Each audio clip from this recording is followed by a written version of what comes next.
Hey, what's up you beautiful feckers? How you all doing? So Saryn is about to get another makeover. Changes to how her abilities work, her damage types, and of course the removal of her Spore turret. Placing spores on your Molt will no longer be possible because it promoted a set it and let it playstyle which Digital Extremes have been trying to remove from the game frame by frame. So I'll quickly go over the changes and you can share your thoughts below in the comment section. Now these changes to Saryn should go live next week, and a lot can still change before and even after these changes go live. They've said that this is experimental, and Pablo did say on prime time that the new Saryn is insanely powerful and he is afraid what the community might find out in terms of how they might build her to make her even more powerful, so changes might happen.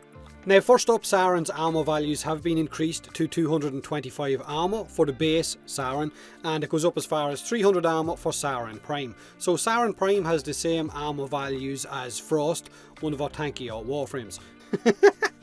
Fucking Frost, not tanky. Now her spores now have a 50% status chance, which increases with power strength, and they have an infinite duration and they deal corrosive damage and not viral. So with the corrosive, she will strip armor a lot more effectively, and even if your squad has got 4 corrosive projections, then those spores are still going to deal a lot of damage. I mean, the corrosive damage type is the best in the game when it comes to how well it performs against all factions in Warframe. Now, when an enemy affected by spores dies, it will spread spores to nearby enemies. But this is the main aspect of these changes that Pablo was mentioning that might see another change before it goes live, because it might work a little bit too well. Now, recasting your spores will detonate all of your active spores, dealing double the current damage of that ramped up or scaling damage from those spores. So you're not going to be able to constantly just spam spores to spread them throughout the whole tileset. Once you recast it, it's going to detonate all of the spores that are currently active. So sad face. And like they mentioned, spore damage is going to scale with every tick of damage for every spore on every enemy. And they will scale up as high as 100,000 damage per spore, which is the damage cap right now. Now the amount of enemies affected will show in a new gauge above your abilities, and the damage amount for each tick will also show as well. And since most enemies will have 3 spores attached to them at any given time, you could have them dealing a lot of damage in a quick period of time if you have got a nice density of enemies. So what this means is that if you have one enemy with 1 spore ticking damage, it will scale up each time one of those spores deals damage. If you have 2 enemies with spores, it will scale up even faster because it's going to be scaling off the damage of each independent spore on each of those 2 enemies, which will probably have 3 spores on each enemy, so that's 6 spores in total.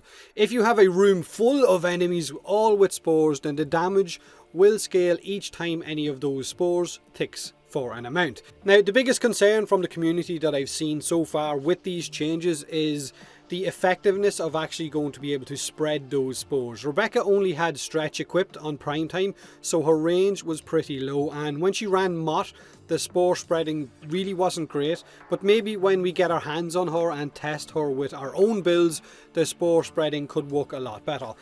Enemies were dying way too quick to get a good judge of Spore's spreading potential, so the max range Spore build that we have right now could be dead and buried, or maybe it won't be. Like I said, we won't know until we actually get our hands on it, and I think having that maximum range viral spread to your whole tileset and having as many enemies affected by viral was something that was really welcome in terms of having that Spore out there, especially on Onslaught or even in survival missions. So that's going to be gone. It's not going to be viral anymore. It's going to be corrosive instead. So we're going to have to see how effective spores are going to be with these changes. I mean, if the spores are going to kill and scale up as fast as they were on prime time, or as fast as we're being told they're going to, then I can't see it being too much of an issue. Now, as for the line of sight issues that I've seen a lot of people talking about in the chat on prime time, because on prime time it looked like maybe spores were affected by line of sight, so they weren't spreading to enemies behind a wall, and I'm not sure if maybe that was just Rebecca's low range and not the fact that enemies were in different rooms. Again, it's another thing that we're going to have to wait and see when we actually get all of the patch notes and we get our hands on Saryn's changes ourselves. Saryn's Molt will now absorb incoming damage for the first few seconds, like Frost's Globe or Rhino's Iron Skin, which of course will make it stronger before it actually gets destroyed. So it could be good for running with regenerative Molt if you're a melee happy Saryn player, which I really love running as a regenerative Molt melee Saryn. Saryn's Toxic Lash ability will now work on all of your equipped weapons, so your primary, your secondary, and of course your melee weapon as well. But with your melee weapon, it's going to deal double the damage of what your primary or secondary will. So your rifles will deal additional toxic damage with Toxic Lash active. The energy regen from Toxic Lash in relation to combining it with Spores is now gone. But just the fact that Toxic Lash is now going to work on your primary and secondary weapons as well could mean that her Contagion Cloud Augment could be a lot more useful than it was before. Saryn's ultimate ability Miasma now deals viral damage instead of corrosive, so Spore and Miasma have of course switched places in the damage types. Its damage and duration have been increased, and the viral procs of course are 100%. So with the increased base duration, you will get a lot more viral procs a second, and if enemies have Spores, it will also deal double damage. So overall, Saryn is going to be a bit tankier. She's going to deal scaling damage with those Spores, but at the cost of that Spore turret playstyle. Her Spores will deal corrosive damage, great for stripping armor. Miasma will deal viral. Toxic Lash boosts all of your weapons damage and not just melee, and your Molt will give you a slight movement speed and is tankier, which will work well, like I said, with its healing augment. So that's what we can expect from the new Saryn next week, unless of course they tweak a few things and change a few things before it goes live. So her max range viral spreading Spore build is no longer going to be a thing. Instead, it could be a max range corrosive spreading scaling damage Spore build. But again, it's going to depend on how those Spores actually spread and whether the range has been affected and we just haven't been told about it yet, or even if line of sight was an actual issue, if they have made that a thing.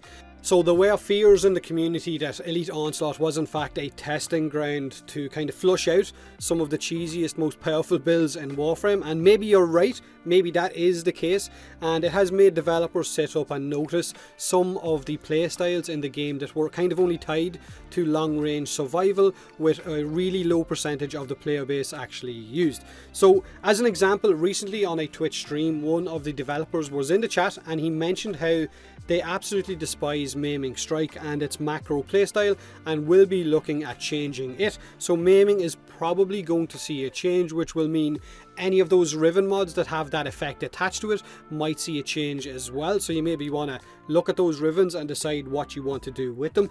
Nuke Trinity, right now you know what a Nuke Trinity is. If you don't, then I'm not going to tell you, but you know what it is.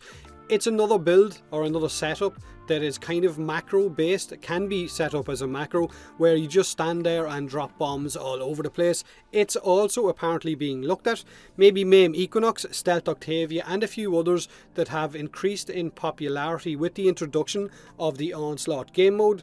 And all of them will also show up in Digital Extreme's data with an increase in popularity. So remember, they are still looking at your arsenal. Now do me a huge favour, hit that like button if you enjoyed the video, or don't if you didn't. Subscribe for more Warframe, and as always, thanks very much for watching.